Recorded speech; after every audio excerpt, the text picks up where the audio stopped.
Hola Sorprendente Juan, la, bienvenido. sorprendente la audiencia, muchas Sí, gracias, porque hasta tan tarde.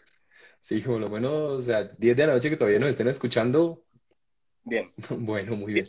tratemos en aras de responderle a la audiencia, tratemos de enfatizar ya en las otras intervenciones, ¿no? Sí. Los otros antivirales realmente esperemos a que lleguen. Cuando lleguen haremos seguramente algunas recomendaciones.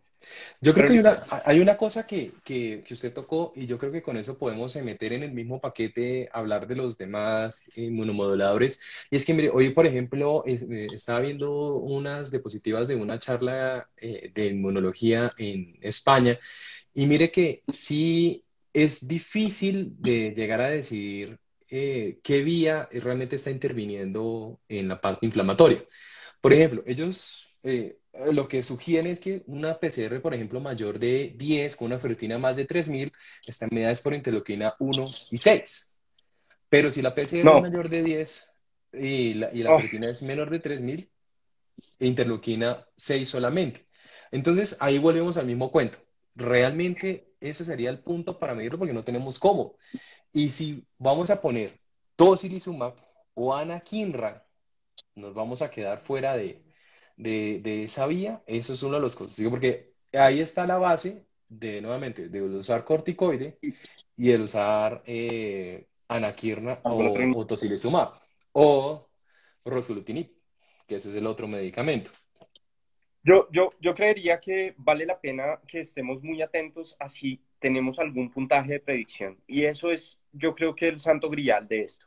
Y es, si somos capaces de seleccionar el paciente, si no desde la clínica. De hecho, los chinos, en el consenso chino de uso de esteroides, que no se consigue la versión en inglés, entonces pierde uno un poquito de la traducción que hace Google del chino al castellano, del chino al inglés. Eh, ¿Cómo si usted no le enseñaron chino en el pelo? no, no, jamás. Uno de los marcadores es, eh, uno de los marcadores es la fiebre. Es decir, la mayor parte de los pacientes que están haciendo tormenta de citoquinas, que probablemente se vayan a beneficiar de alguna forma de frenarlos, yo creo esteroides, más que tosi, más que ruxo, más que el resto de intervenciones. Es altamente probable que cuando los pacientes desarrollan activación macrofágica o síndrome de liberación de citoquinas, eh, estos pacientes estén febriles.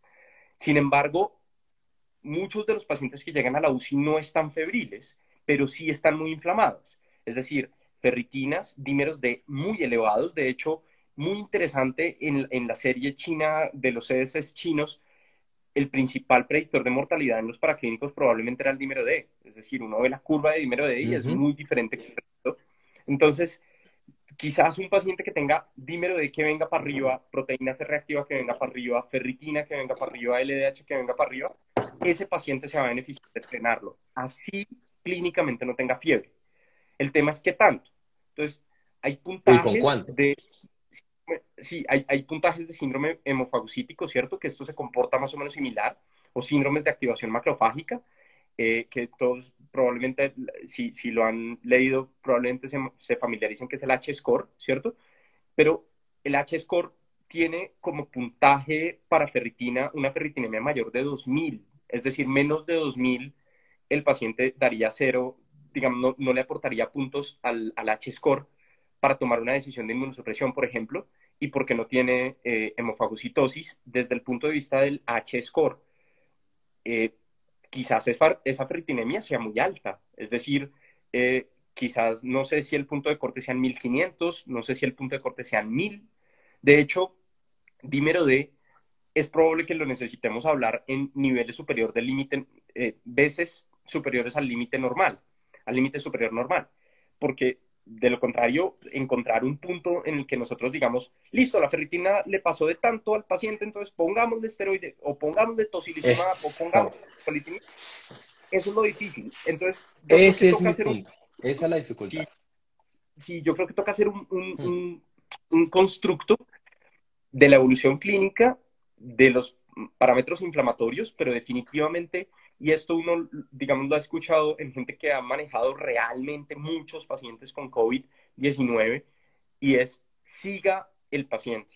Les recomiendo, por si Ujú. acaso, cuña para los webinars de la Sociedad Europea de Enfermedades Infecciosas y Microbiología Clínica. Les recomiendo el primer webinar en el que está pues, el doctor Rodríguez Baño, el doctor Massimo Antonelli, o sea, hay gente muy, muy tesa. Se los recomiendo, están gratis en la página de la Asociación, de la Sociedad Europea de Enfermedades Infecciosas y Microbiología Clínica, smith.org. Ahí lo van a encontrar.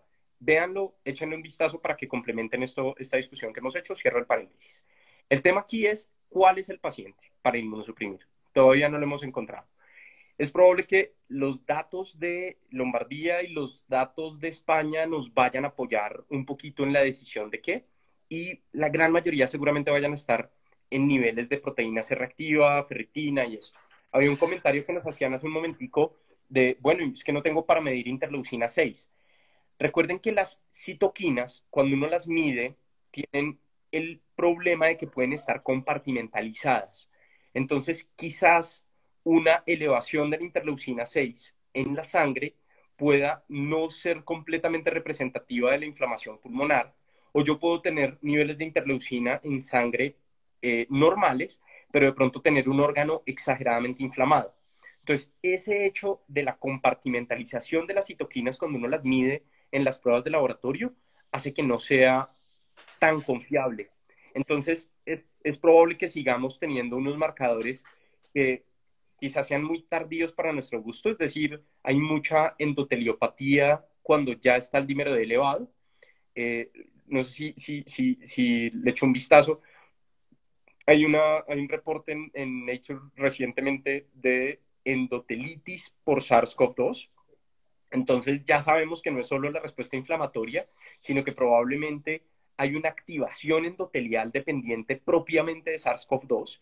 Entonces eso probablemente nos haga pensar ya no solo en la inflamación, ya no solo en esteroides, ya no Ujú. solo en tocilizumab, ya no solo en ruxolitinib o en anakinra, sino que probablemente tengamos que pasarnos a proteger el glucocálix. Entonces quizás heparinas sean una opción. Heparinas de bajo peso molecular, hay un ensayo clínico súper interesante, muy pequeñito, de pacientes en China, a los que se comparó el uso de enoxaparina contra no utilizar enoxaparina. Incluso hubo una reducción significativa de la mortalidad en los Ujú. pacientes que tienen un SIC score mayor de 4. El SIC score es el puntaje de coagulopatía inducida por sepsis. Esto básicamente es que tenga un SOFA mayor de 2, o una trombocitopenia menor de 100.000, o que tenga un INR prolongado. Si yo tengo SOFA mayor de 2 con alguno de los otros, cumplo criterios. Si tengo 2 de coagulopatía, por ejemplo, trombocitopenia y prolongación del TP, también cumplo criterios. Y esos pacientes, justo en ese grupo, disminuyó la mortalidad el uso de heparinas de bajo peso molecular. El lío también es ese, ¿no? Utilizaron 60 miligramos de enoxaparina al día, que para nosotros es una dosis que puede ser prácticamente profiláctica. Y ellos dicen, mire, los asiáticos somos un poco más sensibles a la enoxaparina. Quizás en otras partes del mundo necesiten dosis más altas de enoxaparina. Entonces, la pregunta aquí es, ¿será que necesitamos anticoagular los pacientes? Bueno, el estudio lo que muestra es que 40 o 60 miligramos de enoxaparina o 10.000 o 15.000 unidades de heparina no fraccionada al día disminuyen la mortalidad en los pacientes que tienen esta SIC score mayor de 4, es decir, la coagulopatía asociada a sepsis. Pero también puede verse un efecto sobre la mortalidad en los pacientes que tienen un dímero D elevado 3 veces por encima del límite superior normal. Entonces dice uno, venga, parece que también hay otro órgano importante. Recordemos que desde hace muchísimo tiempo sabemos que el SDRA a nivel pulmonar genera microtrombos. Es decir, ¿no? Este tema de, el embolismo pulmonar y los microtrombos que hemos encontrado en patología en COVID, pues no es de COVID, esta vaina es del SDRA de hace mucho tiempo. Entonces, es probable que un toque de anticoagulación, el tema es qué tanto, digamos, dependiendo del riesgo de sangrado que tenga el paciente, pero es probable, y nosotros lo estamos haciendo de una manera muy intuitiva, anticoagular a los pacientes con heparina de bajo peso molecular a 1 miligramo por kilo cada 12 horas.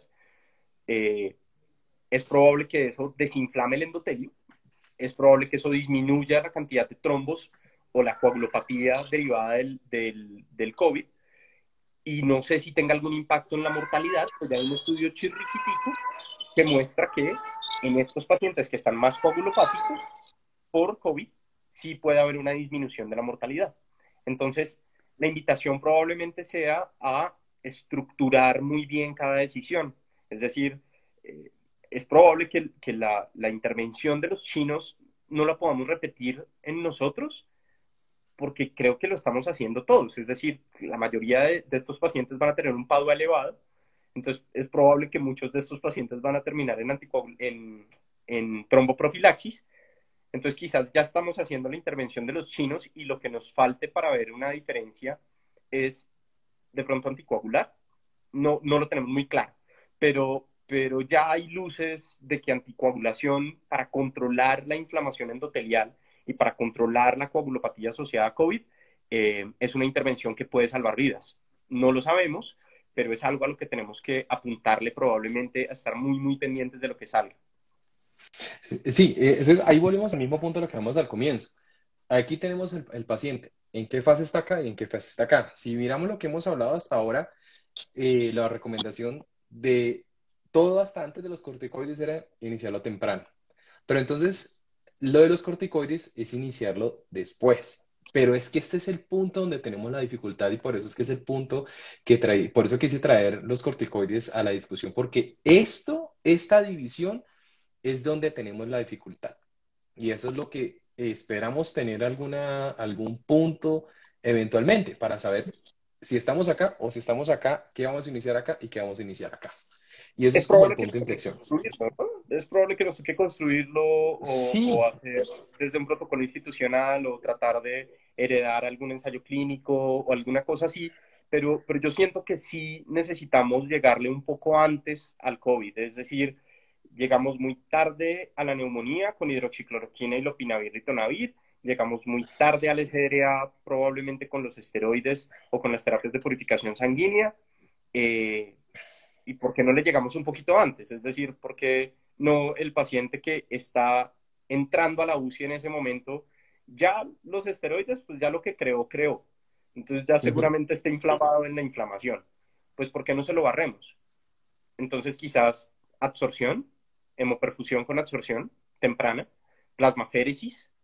Acuérdense que el poro sí, de plasma puede sacar incluso 50 kilodaltons, que es lo que pesan las citoquinas, o pulsos de hemofiltro, que era algo que yo tenía como en la cabeza de dosis de convección. Aquí pues, seguramente hayan intensivistas que sepan o personas que estén mucho más familiarizadas con la terapia de purificación sanguínea o nefrólogos que estén familiarizados con esto, pero quizás eso sea lo que hay que hacer en el paciente que llegue inflamado a la UCI, es barrer las citoquinas con un filtro. Y además, ya el otro tema de cuidado intensivo, que pues sí, ya lo manejarán ellos, pero desde el punto de vista fisiopatológico, yo siento que le estamos llegando un poquito tarde. Entonces, sí, adelantarnos algo, es decir, identificar tempranamente la neumonía, es decir, el paciente que tenga sospecha de COVID, pero que tenga vidrio esmerilado y que tenga algo de compromiso a la oxigenación, de una vez hidroxicloroquina y lopinavir, ritonavir, si se puede terapia dual, bien. En estos momentos no tenemos forma de decir que terapia dual es mejor que monoterapia, no lo sabemos, pero probablemente sí funcione la biterapia. De esto también hay ensayos clínicos en curso. El paciente que está en el piso con neumonía y se empieza a complicar, es decir, deteriora la oxigenación o empieza a subir la ferritina, la LDH, el dímero D, así el paciente esté bien, o empieza después de estar relativamente bien a hacer fiebre o dificultad respiratoria, la PCR para arriba. Entonces, esas cosas de pronto nos deben alertar a ese paciente necesita alguna intervención adicional. No sé cuál sea, anticoagulación, esteroides a bajas dosis, anticoagulación con esteroides, solo tromboprofilaxis sin esteroides, tocilizumab en ese momento, ruxolitinib en ese momento. No sé, mm, eso está probablemente por venir y chévere que tengamos este espacio, Juan, y chévere que tengamos diferencias como desde chiquitos las hemos tenido, pero yo siento que la literatura debe, o sea, tenemos que estar con los ojos muy abiertos a lo que esté saliendo sí. ahorita, sobre todo en ese aspecto, en el aspecto de inmunosupresión, porque siento que ahí es donde vamos a realmente mantener las UCIs desocupadas así nos llenemos en el piso de neumonías. Yo pienso que yo estoy de acuerdo. O sea, yo pienso que eventualmente cuando tengamos un poco más de conocimiento de cómo tratar de titular la enfermedad, para tratar de ubicarlo en esas fases, en lo que se nos va a dividir el tratamiento es, llegue hasta este día y cuando empiecen los marcadores, que quién sabe cuál será, continúe esta terapia complementaria a los siguientes días para mejorar la supervivencia. Entonces, yo pienso que a medida que empecemos a conocer más eso, vamos a mirar. Eventualmente, ese yo creo que ese va a ser el punto, para tratar de partir el paciente en etapas para saber qué es el tratamiento que le vamos a iniciar, como hacemos con muchos otros tratamientos. Eh, pero así va a ser. Bueno, muy bien. Los siguientes tratamientos que vamos a hablar son los que tienen menor evidencia, pero que se oyen mucho. Tranquilos, que aquí se los traje. Hicimos lista con Juan Pablo antes de arrancar esta charla, precisamente para que no nos fuera a quedar nada. No traje la heparina, se nos pasó, la verdad, y me parece que es un tema muy importante. Yo creo que eso puede ser otro tema de otra charla, como coagulopatía en COVID. Me parece muy, muy buena idea, pero sería una charla en especial, porque lo que dice Juan Pablo es cierto. Si uno mira las recomendaciones que son de las de China, son muy diferentes a las que se están usando en Estados Unidos o las que se usan en Inglaterra. Son unas dosis mucho más altas de heparina de bajo peso molecular. Entonces, ¿cuál vamos a usar De hecho, nosotros? ¿Un punto intermedio? sí, no sé, Entonces, de hecho, hay gente de las mismas sociedades científicas fuertes en hematología de países desarrollados que van a favor de anticoagular y en contra de anticoagular. Es decir, ujú, esta línea es sí. tan gris que incluso uno puede tener consensos que vayan completamente en la vía opuesta del otro. Bueno, muy bien. El primero de los que vamos a mencionar, lo traje porque lo han hecho mucho en las preguntas en los comentarios. Y vamos a salir de este muy rápido, no se preocupe. Oseltamivir.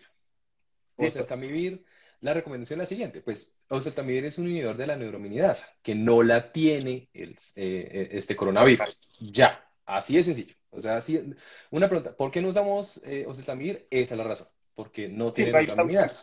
Pero, Sí, no hay pero, plausibilidad mm, lógica, pero en exacto. China los primeros pacientes graves recibieron oseltamivir mientras se conocía el virus. Entonces hay Ujú. mucha información que dice, bueno, recibieron Arbidol con estos otros productos herbales chinos más oseltamivir más linezolid y esos pacientes sobrevivieron. Bueno, probablemente Eh, sea o esto un poquito más de etapas tempranas de la epidemia, a propiamente plausibilidad biológica, yo lo dejaría por fuera. Sí, realmente sí, incluso las guías militares de China, que fue como el primer gran consenso que se hizo, está ahí. O sea, el Camivir, está Arbidol, está el Caletra, pero era lo que había en ese momento, es que era también el conocimiento. Entonces, mucho cuidado. O sea, si te recomiendan, no, realmente no vale la pena, a menos que encuentren una coinfección. Ok, de acuerdo, eso sería como el único escenario, pero de resto, para tratamiento para COVID, realmente no. SARS-CoV-2 no, no. Pero ojo a la coinfección, es importante, ojo a la coinfección. Tenemos un porcentaje no despreciable de coinfección por influenza B en la casuística, digamos, que hemos recogido. Tenemos reportados en varios lugares, pero principalmente unos pacientes en Estados Unidos, unos pacientes en Corea del Sur con coinfección con influenza. Hemos tenido casos con respiratorio sincitial, o sea, está bien, el COVID nos tiene aquí reunidos y toda la cosa, pero no todo es COVID. Entonces, ojo a abrir los Ujú. ojos a otras. Listo. Muy bien. Ya lo preguntaron por ahí. Ivermectina. Listo. Ivermectina tiene Mm. eficacia in vitro, sorprendentemente. Ujú. Digamos que ivermectina, digamos que la plausibilidad detrás de ivermectina es que ivermectina potencia la respuesta de interferón. Acuérdense que el virus, una vez entra a la célula, impide la liberación de interferón. Precisamente por eso es que interferón alfa, por ejemplo, inhalado lo utilizan en China como dentro de los protocolos. Interferón alfa inhalado lo utilizan los españoles, lo utilizan cuando lo tienen disponible porque se les acabó en algunos lados, lo utilizan los italianos. Digamos que interferón inhalado, que no lo tenemos en Colombia, es una buena opción inicial para poder eliminar el virus intracelular. Entonces, Lo que hace la ivermectina es, hagan de cuenta, impedir el bloqueo que genera el virus del interferón. Entonces, potencia la respuesta de interferón y elimina más rápidamente el virus. Esto se está demostrando, digamos, en modelos celulares, está pasando a modelos animales y pues ahí ya hay algunos ensayitos en curso. Mm. Yo no me veo prescribiendo ivermectina, tenemos que revisar, sobre todo porque las concentraciones en el medio celular de ivermectina para disminuir la carga viral en los estudios in vitro iniciales eran muy altas, entonces tendríamos que darle al paciente, haciendo, digamos, cálculos rápidos, PKPD, tendríamos que darle al paciente unas dosis exageradas de ivermectina y probablemente pues primero se Mm. funda y quede así dormido antes Todas las que toxicidades que vamos a ver. pero no sé, es decir, es algo a lo que tenemos que estar pendientes. No me veo prescribiendo ivermectina, pero de pronto en una semana les diré, prescribamos ivermectina. No sé. Es lo mismo que es. Pero hay una Sí, plausibilidad biológica y hay un sí, modelo in vitro que muestra disminución de la replicación viral. sí. La ivermectina también funcionando sobre la importina 1, eso es el punto de inflexión. O sea, que he dicho, ok, listo, a nivel in vitro está funcionando. Lo mismo sucede y vuelvo y traigo el siguiente medicamento que se me ha olvidado de la lista, pero también lo he preguntado, que es la nitazoxanida. La Sí. La nitazoxanida sustancia es también el mismo no cuento. in vitro. Esa sensibilidad a nivel del citoplasma también lo hace la nitazoxanida, pero nuevamente, eso es a nivel in vitro. Si bien hay unos estudios que están corriendo, ahora, si usted me dice en este momento, formúlele nitazoxanida a este paciente que ya está con Caletra, que está con hidroxicloroquina, meta nitazoxanida, uff, o ivermectina, ese hígado va a estallar. Entonces, Yo me parece te muy diría, difícil. sí, Me parece muy digamos, difícil ahorita formularlo, la verdad. en COVID hay que ser súper prudentes con lo que uno diga, entonces yo les diría hoy no, no sé mañana, Exacto, sí, pero deje así. Sí, sí. no, hay plausibilidad biológica, no, Ujú. no creo, pero digamos que esto puede ser digamos, ya tenemos resultados in vitro que muestran que si hay disminución de la carga viral, nos faltan los resultados clínicos o los ensayos clínicos, porque esto es como esta publicación de que COVID afecta menos a los países en donde se vacuna con BCG, eh, Por ejemplo. digamos, ¿cierto? Entonces la gente decía, no, pues es que a mí no me va a dar, y es que Colombia no, y es que Brasil no, y miren lo que está pasando en Ecuador, miren lo que está pasando en Brasil. Entonces, pilas, yo sería muy prudente con el tema de decir categóricamente sí o categóricamente no a estas alturas del partido. Hay Ujú. plausibilidad biológica, no me veo formulando ivermectina ni nitazoxanida, pero es probable que si hay evidencia clínica que lo soporte, lo podamos hacer más adelante. En este momento no lo veo. Eso es lo que mencionamos al comienzo. A hoy, a 27 de abril, yo no me veo formulándolo. Quién sabe si en 2 semanas estemos prescribiendo nitazoxanida a todo el mundo, ivermectina comprándolo en agrocampo, pues para suplir las necesidades, pero no lo sabemos. En este momento, al día de hoy, todavía nos falta mucha información.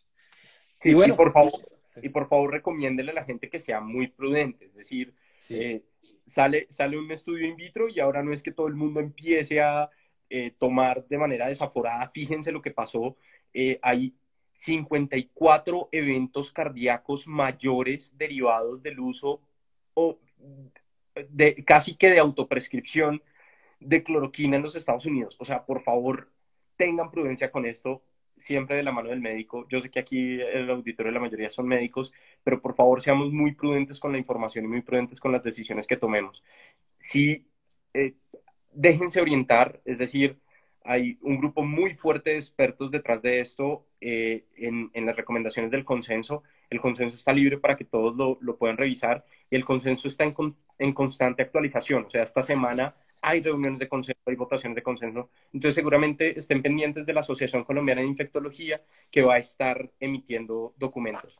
Cuña pequeñita, y ya para terminar, eh, cuña pequeñita, el capítulo central de la Asociación Colombiana de Infectología preparó un documento para prevención de infección por COVID en trabajadores de la salud y distanciamiento social dentro de los sitios de trabajo.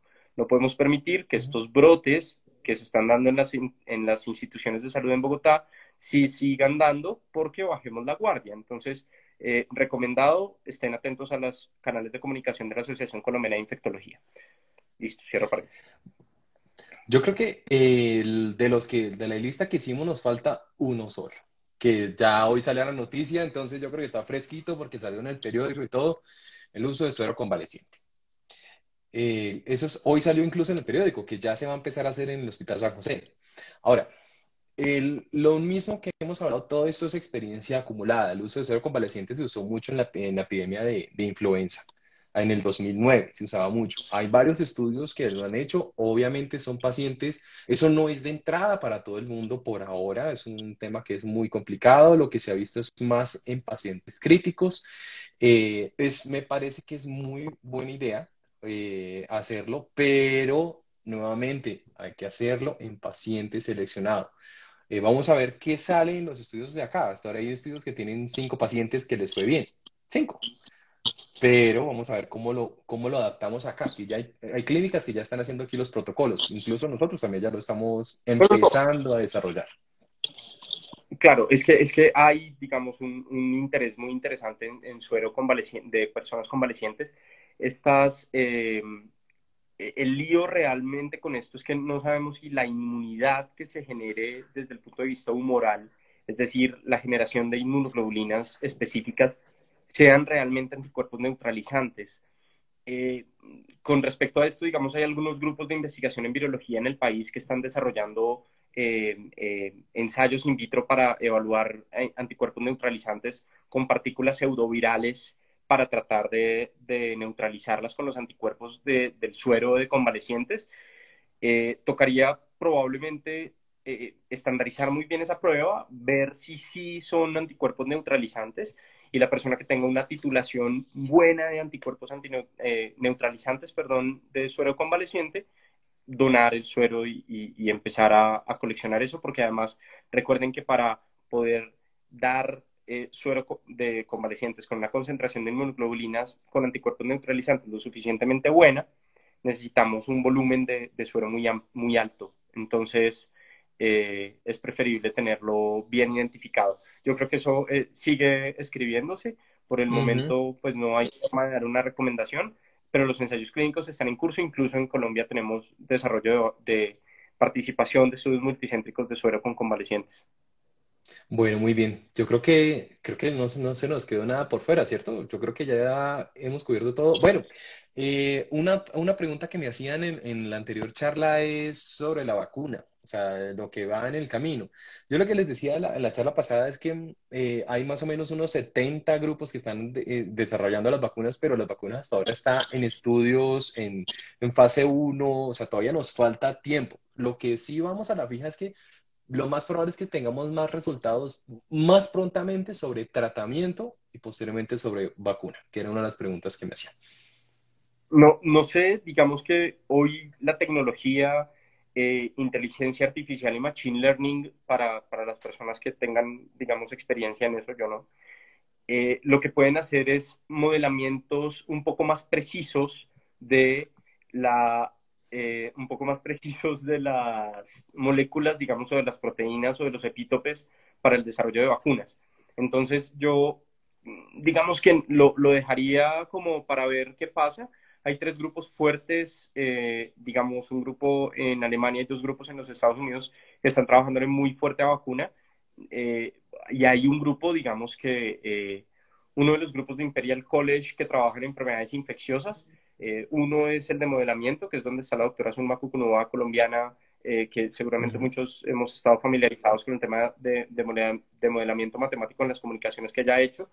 Y otro grupo de enfermedades infecciosas que trabaja en prevención está también trabajando en vacuna. Entonces, digamos que hay gente en diferentes lugares del mundo trabajando en vacuna. Nos toca esperar a ver qué. Fuertemente. Bueno, muy bien. Yo creo que con todo esto que hemos hablado ya no, la gente nos ha escuchado hora y media. Yo creo que ya, si no están desconectados, se quedaron dormidos. Listos. Entonces, yo creo que a nivel de conclusiones, yo podría decir que nuevamente, como tomamos al comienzo, tenemos la dificultad de que muchos estudios La fortaleza, digamos, de los estudios no es la mejor, pero es lo mejor que tenemos en este momento. Los efectos adversos son claros. Idealmente, estos pacientes se tienen que iniciar el tratamiento no a todo el mundo, sino a los pacientes selectos que los vamos a iniciar, se debe iniciar de forma intrahospitalaria. Lo que hemos hablado al 27 de abril es lo que tenemos. No sabemos si en una semana esto va a cambiar. Si es una semana cambia, volvemos a hacer otro webinar de hora y media echando carreta. Pero mientras tanto, eso es lo que tenemos hoy en día. Hay que ser muy precavidos en la digestión de toda esta información que está saliendo. Yo sé que hay mucho y esa es la base por la cual estamos haciendo estas charlas, para digerir esta información y entregárselas a ustedes de la mejor manera posible. Y vamos a estar haciendo cada vez más frecuentemente estas charlas conforme vaya saliendo la evidencia. No sé si Juan quiere decir alguna otra cosa. Y como comentario final, probablemente es seleccionar el paciente para la intervención es probablemente más importante que universalizar una intervención. Esto es importantísimo no solo en cuidado crítico, en medicina interna, en cualquier escenario en medicina. Es probable que toque buscar el paciente para la intervención más que una intervención que le sirva a todos los pacientes. Y probablemente en eso es en lo que estamos fallando. Entonces, probablemente esa invitación como a conocer un poquito mejor cómo están sus pacientes, cómo se están comportando desde el punto de vista paraclínico, cómo están comportándose desde el punto de vista de gravedad, nos permita entender y si eso se puede escribir y si eso se puede reportar y si eso se puede unir, digamos, a información de otros centros para poder sacar publicaciones de mejor calidad, pues va a ser súper útil para todos.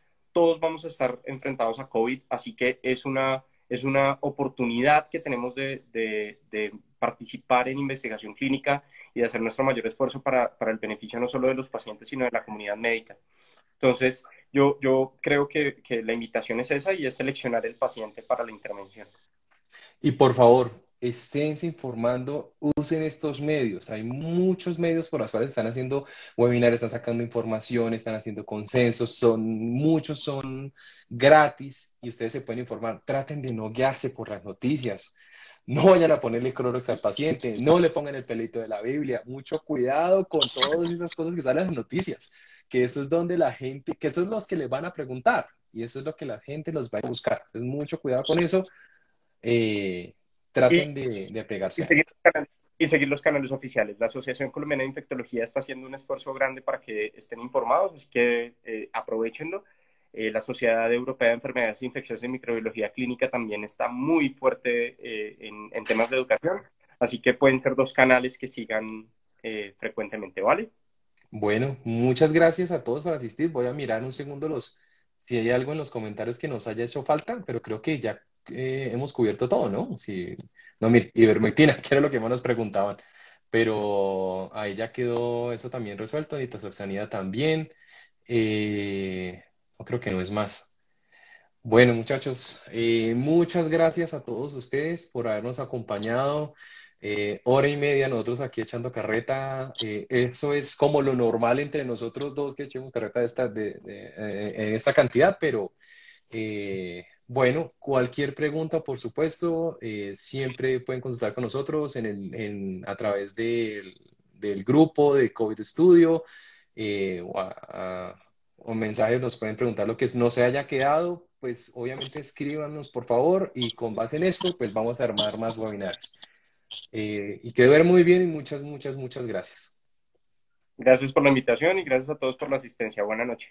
Ah, por supuesto, Juan, muchas gracias por haber venido y bueno, espero contar con usted cuando toda esta evidencia vuelva y cambie y estamos poniendo Herbalife a todo el mundo, no lo sabemos, pero Ahí cuando eso estamos. llegue, lo volveré a llamar entonces.